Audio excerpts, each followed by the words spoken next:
there's certain body types that get associated with certain types of food choices. Now, what you're going to see on the slide here is that you have a range. You can go all the way from Jabba the Hutt all the way to Mr. and Mrs. Olympia. Now, somewhere along this line here, there's a continuum. And really the easiest way to gauge this is every time you sit at a meal, you want to ask yourself two questions. You want to ask yourself, are you eating foods that are more processed, or are you eating foods that are more living? Now, processed foods have a lot of problems with them. Now, the more you're in a processed food, you're in what we call an empty calorie. And when the body takes an empty calorie in, the first thing it does is pretty much stores it as fat. It doesn't have any nutritional value to it, or it has very little nutritional value to it, and the body starts to become toxic. Now, the more you continue to do this type of a routine, the more toxic the body gets, and the body stores toxins in the fat cells. And that's why we see such huge spikes in obesity with people who have a lot of processed food in their diet, because that's how the body protects itself. If you keep putting toxins in the body, it doesn't want those toxins, which is the additives, it's the fillers, like in a lot of those fast food restaurants, it's not real meat, so they put these additive fillers in it, it's toxic to the body. And when the body senses these toxins come in, it stores them as fat, and that's where you get these huge obesity problems. Now, the more you continue to do that, it makes the body more acidic. The body becomes more acidic, becomes more inflamed. The more inflamed it becomes, the more you start to get into this resistance, this hormone resistance state, and that means that your body now loses its ability to burn fat. That's why on this end of the continuum, the more you've got these processed foods, empty nutrition, that's why we see a certain body type for that. Now, I'm not judging them. I'm just saying that if that's what you do and that's the routines and the behaviors that you want to have, then that's the outcome that you're going to get. It's impossible to have a high processed food diet and not have a weight problem, or not have a hormone problem, or not have acidity in the blood. It's just what science tells us, just what happens.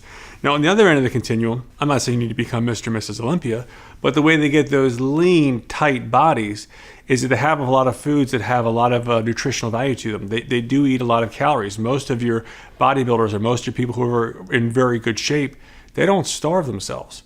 They feed their body. You have to feed your body. Starvation techniques never work. Now, I've seen Survivor. I like the show. It's cool. And what you definitely notice that those people, they lose weight on a starvation diet, but what happens when they get back to the real world? You know, some of them, like I think, who was it? Richard Hatch, who won the first season, lost all that weight. I saw him in an interview like a year or two after he won, and boom, he's right back to where he was before. Those aren't sustainable.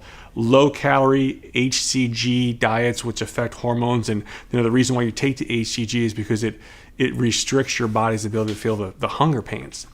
Now, you can do that if you're getting ready for a wedding. I'm not going to judge you for that, but we're looking for long-term strategies here. So along this continuum, you're going to have foods that are highly dense in nutrition, which feeds the body, which feeds the cells. And once the body gets into that routine where you're feeding it good nutrition, it will kick you into a higher fat burning state.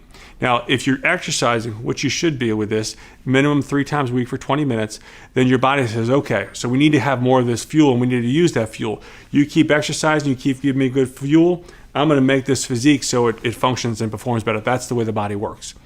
Now, like I said, if you're on the other end of this, if you're not exercising, if you continue to put garbage into your body, it will eventually become toxic. And what you see when you see people become obese is you're seeing a symptom of a toxic body. And then they say, well, I try to go on a diet, but they don't really change the habits. They don't really leverage that why. They need to be changing conditioning that new routine in. And then they wind up doing what? They wind up going on cholesterol medication. They wind up going in for bariatric surgery. And again, I'm not judging them. I'm just saying there's a better way. And the better way is to get into the living foods and get away from the processed foods. Now, processed foods are dead. Foods that have been in a can, foods that have been processed, have been stripped away of all the nutrients. And if you look on the back of a cereal box, someone will say fortified, and all the words fortified, enriched, and bleach mean is that they've taken all the nutrients that naturally were in those foods, they've stripped them away, and then they've refortified them again.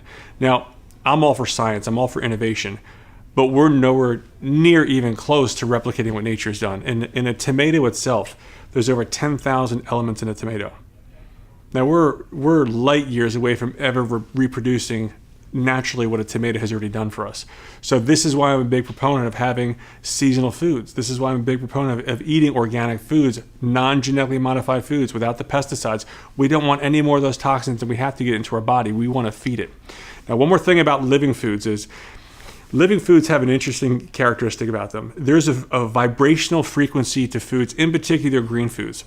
if you look at these foods under a microscope, or if you can actually measure the frequency, which you can in laboratory conditions, you can actually measure there's a frequency to a living food. There's a frequency to all living cells. And the body feeds off of that. So when you have that good nutrition come in, when you have those healthy organic vegetables get into your body, it feeds the cells. It feeds the energy in those cells. It detoxes the cells. It makes it so when those new cells come along, they're fresh, they're ready to go. They're better than the ones that were before. And that's how that cycle should work. When you have these processed foods, you literally have dead food going into your body. So it doesn't feed the cells. It doesn't increase that frequency for that cell to work and replicate itself. It actually steals energy from the cell. In physics, it's called going from a higher concentration to a lower concentration. So if I eat, let's say, I'll pick on Pizza Hut. Let's say Pizza Hut, they've got all this enriched and bleached flour, and they've stripped all the nutrients out because that's to sit on a shelf and it's all processed. When I eat these foods, I'm eating a dead food. It's going to take the life frequency out of my cells, and literally it's going to steal it. Now, if I go to an organic farm and I juice some of these greens and some of these beets and some of these cucumbers, and these foods have a high vibrational frequency, I'm actually going to increase the life of my cells. I'm actually going to increase the vibrational frequency and get my energy, and my hormones love it, and my body loves it, and that's the difference here. So the living foods are loaded with this stuff. The processed foods steal your energy. The processed foods steal the life out of your body. And the more you compound on top of that, the more that the body starts to become so toxic you can't recover from it. And this is why we're seeing 2/3 of the United States in the condition they're at. And there's no medication, and there's no change in that until you actually put these whole foods back into the body. There's no other way. We've looked at all the research. We've seen a couple 100,000 years of human existence. It just doesn't work any other way. It's the only way it works. Now you're going to see on here, I have a program called 8 Human Health Needs, and we dive deep into this. It's almost an hour and a half of going to what every human body needs to survive. Doesn't matter where you're from, how old you are, what culture you're in, we all have the same physiological needs. So look for that post on here, and I would love for you to watch that and give me some feedback.